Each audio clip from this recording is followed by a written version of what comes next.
Hello दोस्तों, हमारे YouTube channel में आप सभी का स्वागत है। तो दोस्तों, इस वीडियो में हम एक बहुत ही बेहतरीन अपकमिंग आईपीओ के ऊपर डिस्कशन करने वाले हैं। नाम है जिसका वारी एनर्जीज आईपीओ। दोस्तों, ये जो वारी एनर्जीज कंपनी है, ये वारी ग्रुप की ही एक काफ़ी बड़ी कंपनी है।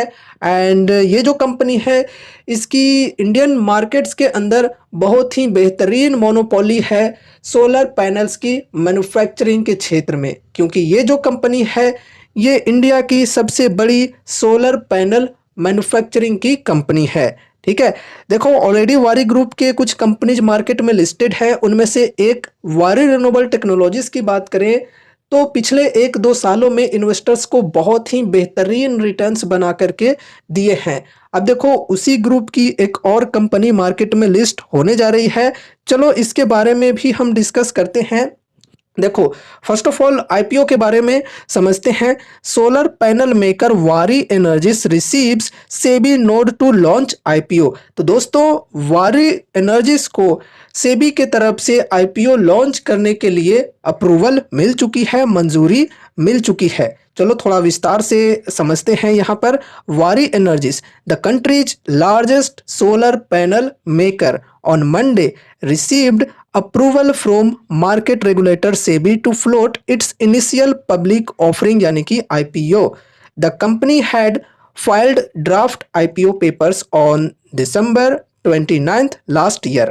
तो लास्ट ईयर 29 दिसंबर को कंपनी ने DRHP फाइल की थी। अब जाकर सेबी के तरफ से अप्रूवल मिली है आईपीओ लॉन्च करने को लेकर। अब कंपनी आरएचपी फाइल करेगी एंड आने वाले 1-2 मंथ्स के अंदर हमें कंपनी की आईपीओ देखने को मिल सकती है। ठीक है, अब चलो आगे बढ़ते हैं, आईपीओ के साइज वगैरह को डिस्कस करते हैं। तो देखो, the company's initial share sale comprises a fresh issue of equity shares aggregating up to Rs 3000 crore.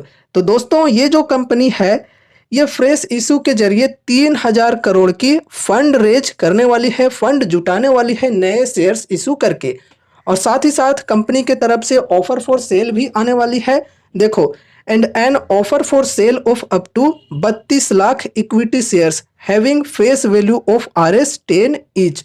तो दोस्तों, ऑफर फॉर सेल के तहत 32 लाख इक्विटी शेयर्स बेचे जाएंगे कंपनी के द्वारा, कंपनी के प्रमोटर्स के द्वारा। एंड पर शेयर की फेस वैल्यू की बात करें तो 10 रुपये यहाँ पर बताई जा रही है। ठीक है, अब देखो ये जो 32 लाख इक्विटी शेयर्स हैं इनकी वैल्यू अभी सामने नहीं आई है। सिर्फ यहाँ पर फ्रेश इशू के जो वैल्यू हैं ये यहाँ पर 3000 करोड़ की बताई जा रही है। तो आगे चल करके ये जो अमाउंट है ऑफर फॉर सेल वाली 32 लाख इक्विटी शेयर्स की, वो भी हमें देखने को मिल जाएगी। ठीक है, तो अभी जो फुल इशू प्राइस है वो यहाँ पर हमें देखने को नहीं मिल रही है। जो इशू अमाउंट है टोटल वो यहाँ पर हमें देखने को नहीं मिल रही है। सिर्फ फ्रेश इशू वाली अमाउंट देखने को मिल रही है। ऑफर फॉर सेल वाली अमाउंट आगे चल करके सामने आ जाएंगी। ठीक है, अब चलो हम कंपनी के फंडामेंटल्स को समझते हैं। देखो दोस्तों, हम पास्ट 2-3 सालों की डेटा डिस्कस करेंगे। अगर आपको इससे भी पहले की डेटा देखनी है, मतलब और भी पुरानी डेटा देखनी है, तो फिर आप गूगल पे खुद से भी सर्च करके देख सकते हो। ठीक है, तो यहाँ पर हम शुरुआत करते हैं आरओसीई से। आरओसीई के परसेंटेज की बात करें तो भाई साहब बहुत ही बेहतरीन परसेंटेज है। मार्च 2022 में 21.1%, फिर ये बढ़कर मार्च 2023 में 43.4% हो गया एंड उसके बाद मार्च 2024 में 52.8%। तो बहुत ही बेहतरीन ग्रोथ हमें देखने को मिल रही है आरओसीई के परसेंटेज में।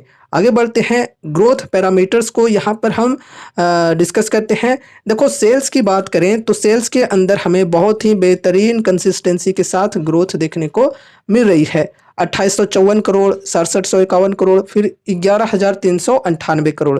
अगर हम परसेंटेज वाइज बात करें तो ईयर ऑन ईयर बेसिस पे सेल्स ग्रोथ देखो 46.1%, फिर 136.5%, फिर 68.8%। बहुत ही बेहतरीन ग्रोथ हुई है कंपनी की पास्ट में सेल्स के अंदर। अब देखो एडजस्टेड ईपीएस की बात करें तो 2.7 रुपये, 18.9 रुपये और फिर 35.9 रुपये। तो यहाँ पर भी हमें बहुत ही बेहतरीन ग्रोथ एंड कंसिस्टेंसी के साथ ग्रोथ देखने को मिल रही है।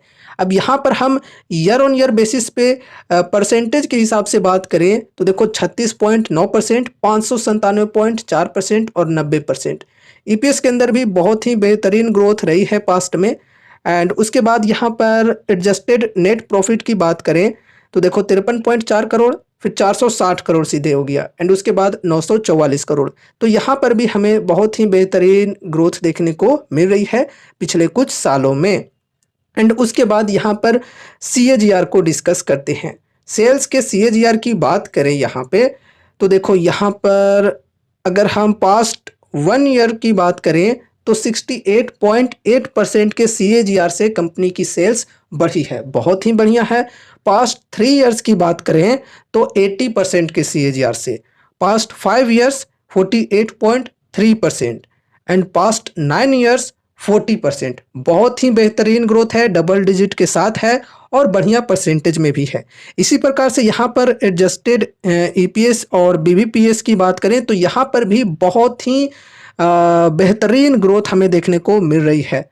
ठीक है, आगे बढ़ते हैं, की फाइनेंशियल पैरामीटर्स को डिस्कस करते हैं। देखो रिटर्न ऑन इक्विटी की बात की जाए तो 13.7%, 40.6% और 31.9%। चलो ठीक है। एंड उसके बाद यहाँ पर आगे बढ़ते हैं। 1 मिनट, ऑपरेटिंग प्रॉफिट मार्जिन छूट गया था। ठीक है, तो देखो ऑपरेटिंग प्रॉफिट मार्जिन की बात करें तो ये भी बढ़ रही है कंटिन्यूसली, 3.9%, 12.4% और फिर 13.8%। चलो ठीक है, यहाँ पर भी जो कंपनी की मार्जिन है ये लगातार बढ़ रही है। एंड उसके बाद यहाँ पर देखो नेट प्रॉफिट मार्जिन की बात करें तो 2%, 7.1% और फिर 8.6%। तो प्रॉफिट के मार्जिन भी कंटिन्यूसली कंपनी की बढ़ रही है। एंड उसके बाद यहाँ पर डेब्ट टू इक्विटी की बात करें तो ये चलो ठीक देखने को मिल रही है। 0.9 की डेब्ट टू इक्विटी थी जो कि घटकर 0.5 हुई और फिर अब यानी कि मार्च 2024 में 0.1 की है। तो डेब्ट टू इक्विटी जनरली जितना कम हो उतना बेटर होता है ये रेशियो। ठीक है, तो चलो यहाँ पर ठीक देखने को मिल रहा है। एंड उसके बाद यहाँ पर आगे बढ़ते हैं। अब यहाँ पर हम सेल्स एंड प्रॉफिट्स को नंबर्स के हिसाब से भी डिस्कस कर लेते हैं। तो दोस्तों देखो यहाँ पर सेल्स को तो हमने डिस्कस किया ही, देखो बहुत ही बढ़िया ग्रोथ हुई है।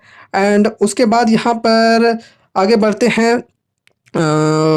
ऑपरेटिंग प्रॉफिट की बात करें तो ऑपरेटिंग प्रॉफिट देखो कंपनी की बढ़ रही है लगातार, बहुत ही बढ़िया कंसिस्टेंसी के साथ में 110 करोड़, फिर 832 करोड़ और फिर 1574 करोड़। बहुत ही बेहतरीन ग्रोथ हमें देखने को मिल रही है ऑपरेटिंग प्रॉफिट में। एंड ऑपरेटिंग प्रॉफिट मार्जिन्स की अगर हम बात करें तो 3.9%, 12.3% और 13.8%। चलो ठीक है।